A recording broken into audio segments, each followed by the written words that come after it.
Ticket हे राष्ट्रवादी काँग्रेस पक्षाने महायुतीच्या वाटपामध्ये श्रीरामपूरकरता घेतलंच पाहिजे। मतदारसंघ जरी आरक्षित असला तर तुम्हाला शब्द देतो, आमदार आपण निवडून आणू एवढी आपल्याकडे ताकद आहे। दादा प्रफुल्ल भाई, तुम्ही आमचे सगळे काही आहात। जब तुम्हारी होगी मर्जी तब देंगे, तब तक रुकेंगे, कहीं नहीं जाएंगे।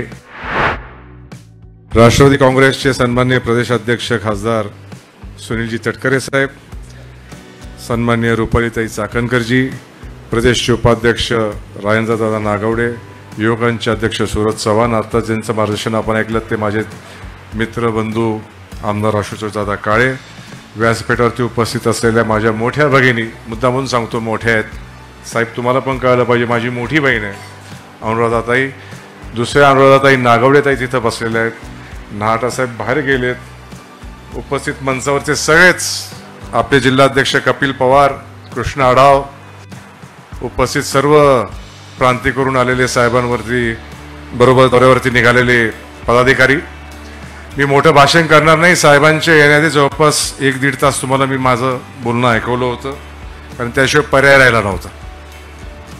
सगळ्यांचं मनोगत ऐकल्यानंतर मला तटकरे साहेबांना सांगायचं आहे की साहेब, इथे खूपदा कार्यकर्ते मला सांगतात की दादा तुम्ही तिथे एवढे जवळ आहात सगळ्यांचे। मग सगळ्यांचे म्हणजे कोणाचे, तर ते आपल्या जवळचं आहे, मी अजितदादांच्या जवळचा आहे, मी प्रफुल्ल भाईंच्या जवळचा आहे, आणि मग तुम्हाला काहीतरी त्यांनी दिलंच पाहिजे अशी ती अपेक्षा ती बोलून दाखवतात। आणि प्रत्येक वेळी मी त्यांना सांगतो की अरे त्यांच्या मागे फार मनस्ताप आहे, त्रास द्यायचा नाही। मग ते म्हणतात दादा हे बरोबर नाही, तुम्ही जर मागितलं नाही तर असं कसं होईल, लहान मूल जोपर्यंत रडत नाही तोपर्यंत आई पाजत नाही। मी यांना सांगत असतो की मी लहान मूल नाही आणि मी रडत नाही, मी लहान मूल नाही आणि मी रडत नाही। साहेब कधी रडलो आपल्याकडे? दादांकडे रडलेलो नाही, प्रफुल्लबाईंकडे रडलो नाही। जे मी मागतो त्यांना मागतोच, तुम्हाला कळलं नाही, मी गपचूप त्यांना काय मागायचं मागितलं। परंतु पत्रकार मित्रांनो, मी काहीतरी मागितलं याची चौकट करू नका, कारण तुमच्या चौकटीत ते बसणारच नाही असं काहीतरी मी मागितलं। तर या बाबतीत मला फक्त हे 2 लाईन्स तुम्हाला ऐकून दाखवायचे आहेत साहेब। आमच्या कार्यकर्त्यांची भावना आहे, परंतु माझा विश्वास आहे, मन्नत के धागे बांधो, मन्नत के धागे बांधो या मुरादों की पर्ची, वो देगा तभी जब होगी उसकी मर्जी। दादा प्रफुल्ल भाई, तुम्ही आमचे सगळे काही आहात। जब तुम्हारी होगी मर्जी तब देंगे, तब तक रुकेंगे, कहीं नहीं जाएंगे, एवढंच सगळ्यांना सांगायचं आहे। त्यामुळे कुणी माझ्यासमोर माझ्या अपरोक्ष देखील असं त्यांच्याशी बोलायला नाही पाहिजे। दुसरं मला एक सांगायचं आहे की तटकरे साहेब आला त्याचा मला खूप आनंद होतो।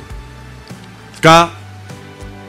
माझ्या बहिणीला देखील माहीत नसेल की तटकरे साहेबांचे आपले केवढे जुने संबंध आहेत। तटकरे साहेब आज राष्ट्रीय नेते आहेत, लोकसभेमध्ये आपल्या पक्षाचे पहिले आणि एकमेव प्रतिनिधी आहेत, परंतु तटकरे साहेबांचे आदी कुटुंबियांचे ऋणानुबंध इतके जुने आहेत अनु, ते ज्यावेळी पहिल्यांदा जिल्हा परिषदेचे अध्यक्ष झाले रायगडचे, मी तिथे होतो अलिबागच्या गेस्ट हाऊसला, कारण अधिक साहेब निरीक्षक होते आणि अधिक साहेबांना अंतुले साहेबांचा निरोप होता की अतिशय धडाडीचा हा तरुण कार्यकर्ता आहे, यांनाच अध्यक्ष करायचं, आणि हे त्यावेळी जिल्हा परिषदेचे अध्यक्ष झाले। मी साहेबांना आठवण करून दिली, त्यांना ते थोडंफार स्मरणात आहे। आणि दुसरं, त्यांना ज्यांनी राजकारणामध्ये पदार्पण करताना मदत केली अंतुले साहेबांनी, त्यांचे तर आमच्यावरती एवढे उपकार आहेत साहेब, माझ्या बहिणीवरती आणि माझ्यावरती। माझ्या वडिलांच्या लग्नाची सुपारी अंतुले साहेबांनी फोडली सूरज, ती फुटली नसती तर ना अनुताई असती ना मी असतो। तेव्हा अंतुले साहेब नसते तर तटकरे साहेब नसते, अंतुले साहेब नसते तर अनु नसती, मी नसतो। त्यामुळे आमचे संबंध काय आहेत हे सगळ्यांना कळले पाहिजेत, म्हणून ते तुम्हाला सांगतोय। आढावा बैठकीच्या निमित्ताने साहेब आपण आलात, सगळ्या प्रमुख पदाधिकाऱ्यांना घेऊन आलात, आपलं खूप मनापासून स्वागत करतो। ही आमच्या सगळ्यांची मनातली इच्छा आहे।